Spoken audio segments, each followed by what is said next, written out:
Have you ever had a dream so vivid that, for a moment, you couldn't tell it apart from reality? The sounds, the feelings, the people, all so real until you woke up. But what if your waking life isn't actually real either? What if this, right now, is just another dream? Some philosophers and scientists believe exactly that. Not as a metaphor, literally. That everything you see, feel, and know might be part of an illusion, a simulation, a dream you haven't woken from yet. This idea isn't new. Over 2,000 years ago, the Chinese philosopher Zhuangzi told a story. He dreamt he was a butterfly. He felt free, fluttering in the air. But when he woke up, he wondered, was he a man who dreamed he was a butterfly, or a butterfly dreaming he was a man? That question still echoes today. Because when you're dreaming, you don't know it's a dream. So how can you be sure this isn't one too? What proof do you have that you're truly awake? Modern neuroscience offers another layer to this mystery. The brain doesn't perceive reality directly. Instead, it constructs a model of the world, a simulation, using sensory data and memory.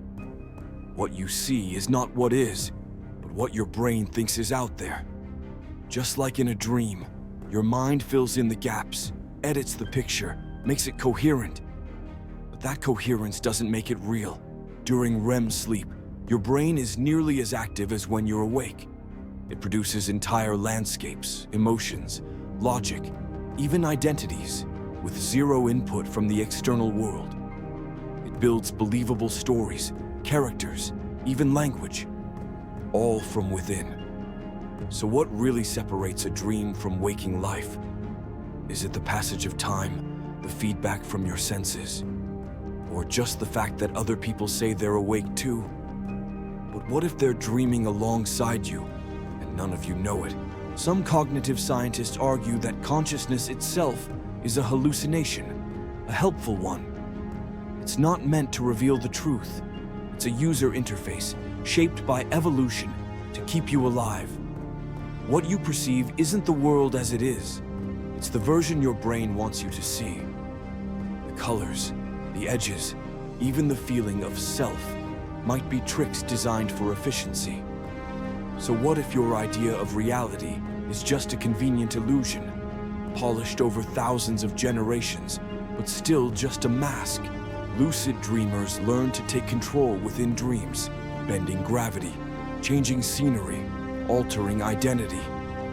But in waking life too, some altered states seem to unlock similar effects. Through deep meditation, psychedelics, or sensory deprivation, people report a strange sensation that their ordinary life was also a dream, one they were finally waking up from. Not into a higher world, but into a deeper awareness.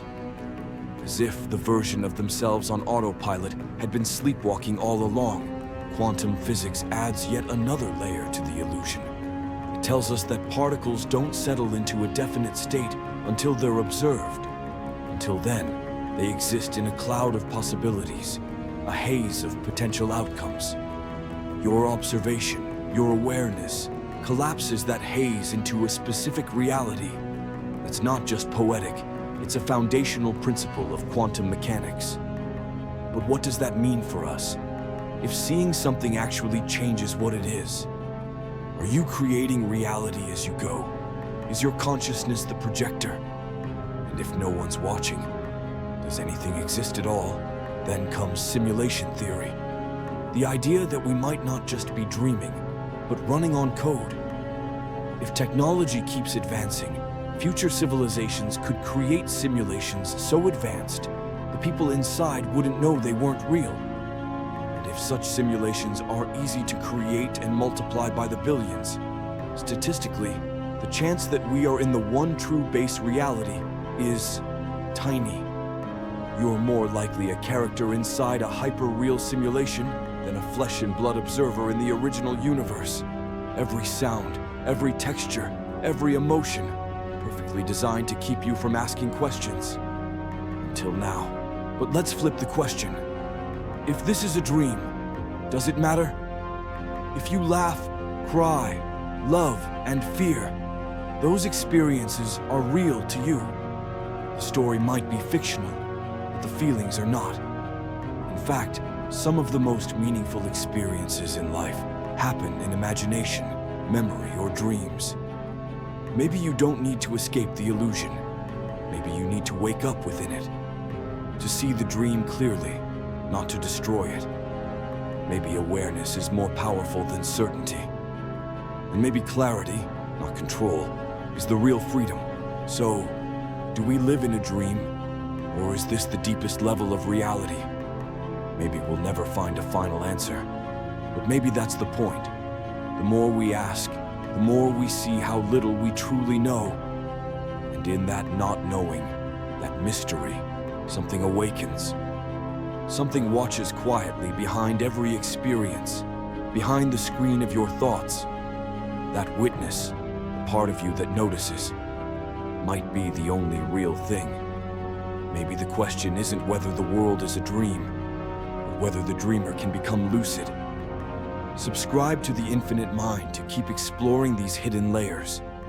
The illusion may be real, but so is the journey.